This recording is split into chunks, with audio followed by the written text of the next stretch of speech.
Sir আজকে তো আসতে দেরি হয়ে গেল। কেন দেরি হলো কেন?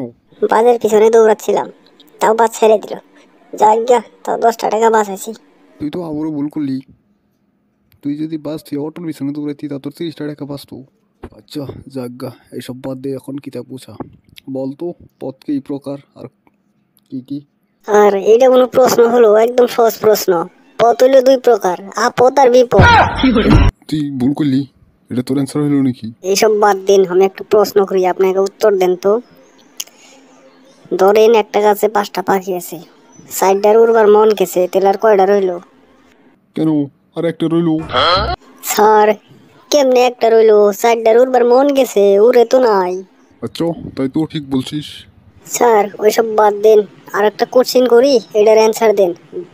ধরেন বাসটা আপনি চালাইতেছেন, 40 জন প্যাসেঞ্জার আছে, 20 জন নামছে, আরো 17 জন উঠাইছেন, তাহলে ড্রাইভারের বয়স কত হইল? ওই প্যাসেঞ্জারের নাকি ড্রাইভারের বয়স কেমনে? বয়স কত হইলো এটা আমি কেমনে কমু? আর আমি তো বললামই, ধরেন বাসটা আপনি চালাইতেছেন, তাহলে আপনার বয়স আপনি জানেন না? আপনি পড়াইতে আসেন কি করে? বলতো তো নিকো দরকার। পণ্য তো হারা যাবো না, যা আজকে ছুটি, কাল গাবিয়া পর।